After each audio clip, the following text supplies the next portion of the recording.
پیدائش آدم، فرشتوں کو سجدہ کا حکم، شیطان کا انکار۔ اللہ تعالیٰ نے حضرت آدم کو مٹی سے پیدا کیا اور ان کا خمیر تیار ہونے سے قبل ہی اس نے فرشتوں کو یہ اطلاع دی کہ عنقریب وہ مٹی سے ایک مخلوق پیدا کرنے والا ہے جو بشر کہلائے گی اور زمین میں ہماری خلافت کا شرف حاصل کرے گی۔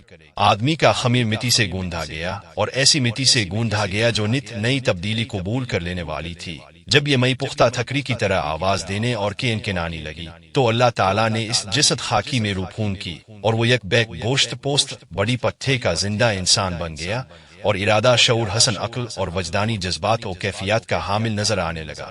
تب فرشتوں کو حکم ہوا کہ تم اس کے سامنے سر مسجود ہو جاؤ۔ فوراً تمام فرشتوں نے تعمیل ارشاد کی مگر ابلیس، شیطان نے غرور و تمکنت کے ساتھ صافنے نے انکار کر دیا۔ شیطان کا مقصد یہ تھا کہ میں آدم سے افضل ہوں، اس لیے کہ تو نے مجھ کو آگ سے بنایا ہے اور آگ بلندی و رفت چاہتی ہے، اور آدمی مخلوق خاکی بھلا خاک کو آگ سے کیا نسبت۔ اے خدا، پھر یہ تیرا حکم کہ ناری خاکی کو سجدہ کرے کیا انصاف پر مبنی ہے؟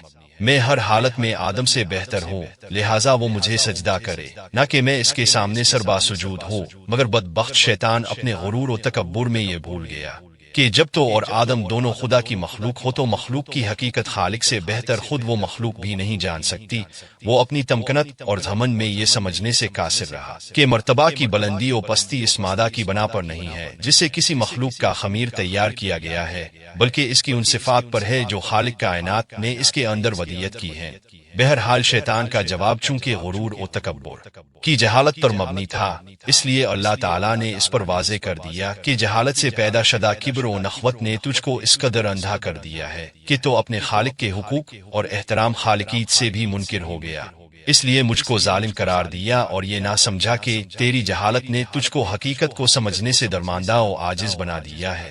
بس تو اب اس سرکشی کی وجہ سے ابدی ہلاکت کا مستحق ہے، اور یہی تیرے عمل کی قدرتی پاداش ہے۔ ابلیس کی طلب مہلت۔ ابلیس نے جب دیکھا کہ خالق کائنات کے حکم کی خلاف ورزی، تکبر و ریونت اور خدائے تعالیٰ پر ظلم کے الزام نے ہمیشہ کے لیے مجھ کو رب العالمین کی آغوش رحمت سے مردود اور جنت سے محروم کر دیا، تو توبہ اور ندامت کی جگہ اللہ تعالیٰ سے یہ استدعا کی کہ تا قیام قیامت مجھ کو مات عطا کر اور اس طویل مدت کے لیے میری زندگی کی رسی کو دراز کر دے۔ حکمت الہی کا تقاضا بھی یہی تھا، لہٰذا اس کی درخواست منظور کر لی گئی۔ یہ سن کر اب اس نے پھر ایک مرتبہ اپنی شیطانیت کا مظاہرہ کیا، کہنے لگا، جب تو نے مجھ کو راندہ درگاہ کر ہی دیا تو جس آدمی کی بدولت مجھے یہ رسوائی نصیب ہوئی، میں بھی آدم کی اولاد کی راہ ماریں گا اور ان کے پس و پیش ارد گرد اور چہار جانب سے ہو کر ان کو گمراہ کروں گا، اور ان کی اکثریت کو تیرا ناسپاس اور ناشکر گزار بنا چھوڑوں گا۔ البتہ تیرے مخلص بندے میرے اغوا کے تیر سے دائل نہ ہو